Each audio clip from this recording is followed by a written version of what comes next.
Next up in the Terror of the Fog set is number 316 in the Masters of Cinema series, The Mad Executioners. Now, I really enjoyed this one. After two slow films that kind of set me up to the mood of these films, I feel we've kind of hit our stride here with something that's a little bit more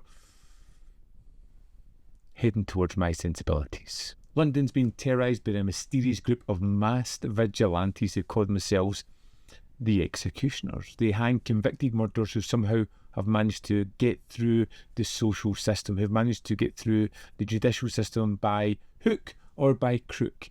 Meanwhile, there is a series of grisly murders with bodies appearing throughout London that seem to be missing their heads. Scotland Yard Inspector John Hillier is tasked with solving both these cases at the same time, seemingly completely different cases, which divides his attention throughout the film. Einstimmiger Schuldspruch, Tod durch den Strang. Die Hinrichtung wird sofort vollzogen. Ich bin unschuldig! Ich bin unschuldig! Ich bin unschuldig! Ich bin... The plot thickens with secret societies, private mental asylum, underground trials, and a cast of suspicious characters. I like this one a lot. Right from the start, you understand exactly what's being delivered here. Vigilantes are deciding how the criminals should be dealt with. People who have, well, managed to skirt the system one way or another. And I can kind of get behind that. And the fact that that's a strong enough story to carry the film is great. But the addition of the mysterious serial killer as well just adds a whole new level to the film. And one of my favourite facets of this film is the inspector. Inspector Hillier is torn. He can't give either case his full attention, and he's struggling to deal with both of these. In fact, he brings it up to his superior a couple of times, just saying, you know, this is tough. I can't deal with this. And I kind of like that aspect of a man who's not doggedly trying to solve two cases, but understands the limitations of his own expertise.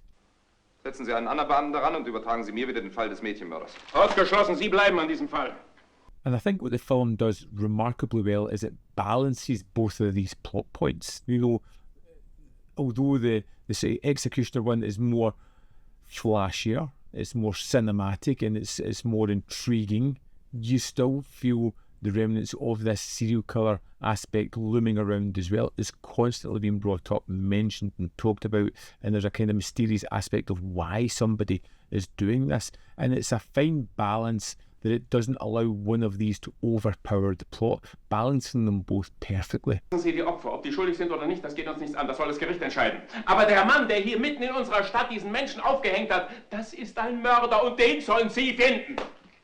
I also like the idea of vigilante and justice. The masked executioners perform mock trials, and they really do feel like the ruling is already in place. We know which way this is going to fall. We ultimately know what's going to happen to these people, and everybody that's brought before them, you kind of realise they are guilty of something heinous, and this is repercussions for their actions. And it really does raise questions about morality, legality, and mob justice. And these are things that I am kind of fascinated with as well. You know, it's out with the realms of law, but then there is a kind of social justice to what's happened to these people. It offers up a nice discussion point for the film as well. Wenn du bis morgen Mittag 2 Millionen Francs an uns zahlst, wollen wir dir bis dahin eine Galgenfrist lassen. Ich bringe das Geld. Personally, as a fan of, well, Krimi now, as well as gialli, and particularly slashers, I did notice a lot of proto-slasher sensibilities within this one, which really kind of piqued my attention as well.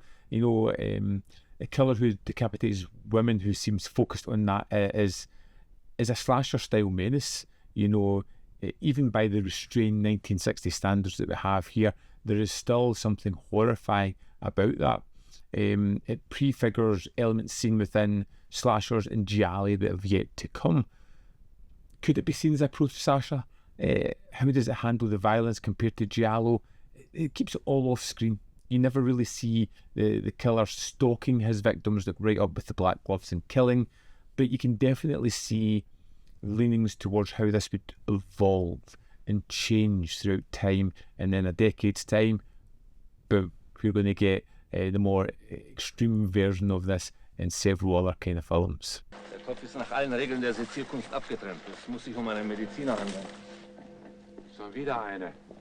I love the kind of moody, smoky atmosphere of this London town. The underground chambers, the secret meetings, the kind of clandestine idea of certain groups throughout this, tailored with a really good protagonist who kind of knew his limitations and wanted to focus and solve at least one of these cases.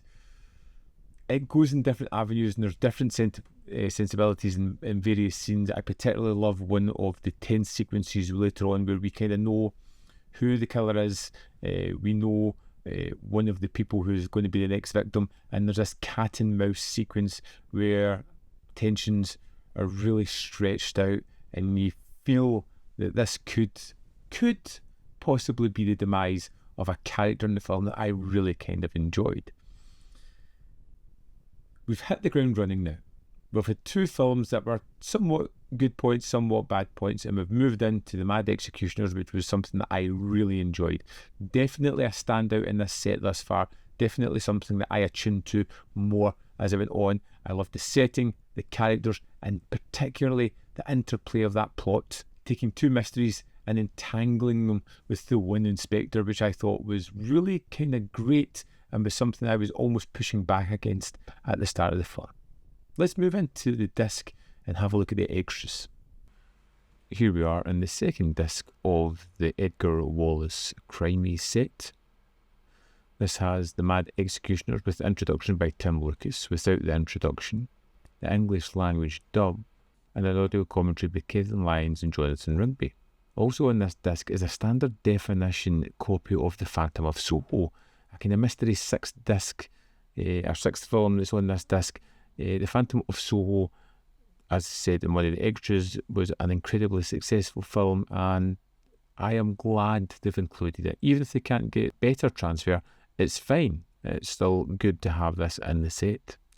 We have The Mad Executioner introduction by Tim Lucas, which is 11 minutes 12 seconds.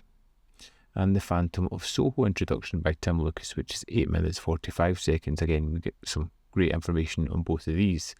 And then finally we have the Brian Edgar Wallace and Error interview with Alice Browner. Now, this is 9 minutes 58 seconds, and you've got to marvel at some of the gymnastics that they did to get that Edgar Wallace name. Now, I won't go through it just now and spoil it for you, but it's good to listen to.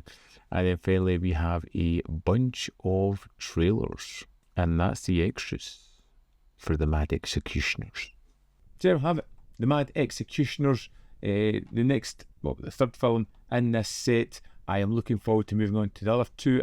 Hopefully they'll take some solid footing from this and move it forward into the two final films in this set. Definitely something I'm looking forward to finishing off now. I'd love to know your thoughts on this set. Have you picked it up? Have you started to watch it? Do you enjoy these films? And what has been the standout film for you in this set? Drop a comment in the comment box below. We can have a little chit chat about this one. As always, there is more content up here. You can see more of my stuff in the description box below, or links to Patreon, membership program, and manvfilm.com always, in which you can support me. Don't forget to subscribe, and we can talk about more physical media next time. Bye.